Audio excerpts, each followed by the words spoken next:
Tonight, Connecting Point correspondent Carolee McGrath continues her reporting on charter schools in the Commonwealth. Barbara Madeloni, president of the Massachusetts Teachers Association, came in to discuss with Carolee her solid opposition to Governor Baker's proposal to lift the cap on the number of charter schools.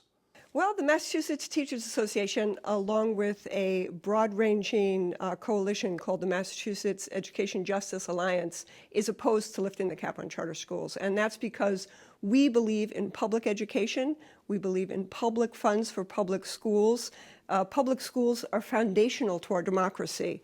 And in that sense, they need to be democratic institutions, and they need to have local oversight by democratically elected school committees. They need and are places of incredible diversity where we welcome every student and we work to provide the best for every student. So we're against lifting the cap because charter schools are private entities using public. They are private entities. They are private entities using public funds, and it's a critical distinction that these are not public schools. They can be put into a community over the community's objection. They are not overseen by democratically elected officials. They're overseen by a board.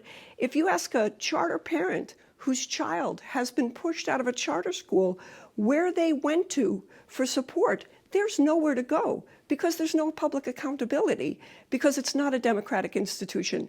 If public schools are foundational to our democracy, which they are, then they need to be democratic institutions. People would argue that, first of all, it gives parents a choice. So if the only choice that a parent has in a low-performing district is a school that is just not doing well, why shouldn't that parent have a choice to send them somewhere else? And secondly, if it's all done by a lottery, doesn't that mean that everybody has the same fair chance to get into the charter school? I'll work backwards from that. A lottery for public education?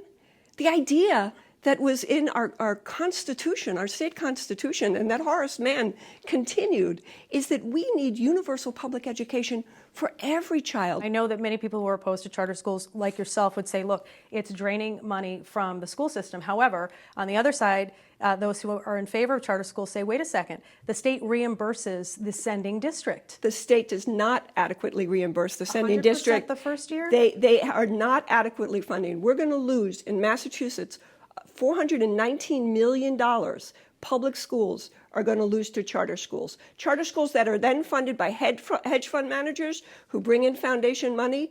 If you lose 2 students in a second grade class, you still need that second grade class. You still need that same physical plant, but you've lost the money that goes with them. They are not adequately funded. Millions and millions of dollars are being lost locally to charter schools. How do you argue with the success claims from charter schools? Testing scores do not tell us anything meaningful. A lot of people about, say they do. Well, those people are absolutely wrong, and we are hearing that nationwide, statewide. There is a call from the State House for a 3-year moratorium on high-stakes testing.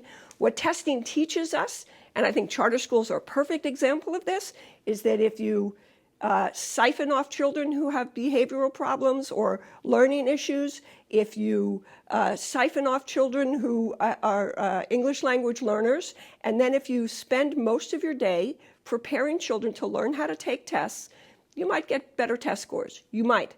And that isn't what a quality education is. And it is shameful to me that in our black and brown and poor communities, the kind of education that we're saying is valuable is test prep education.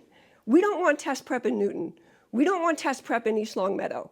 We don't want test prep in Northampton or Amherst. But that's what we're giving to our poor and black and brown children and calling it quality education. Well, there's about that's shameful. Close to 40,000 kids on waiting lists across Absolutely Massachusetts. Not. That is not true. That's Let not me true? stop you right there. Okay. Suzanne Bump, our auditor, says that those numbers are at best inscrutable. We don't know. She came and spoke at the hearing calling to keep the cap on charters, and she said the data from charter schools is so bad that we actually don't know how many children are on a waiting list. We had a mom on our show who does have her kids on a waiting list, and she will say, listen, I think you're probably doing a great job. The teachers in the schools are doing a great job, but I want something better, different for my kids. How do you respond to that? I would invite you to invite all the moms and dads and caretakers of the children who have children in public schools, to ask them why they're keeping their children in public schools.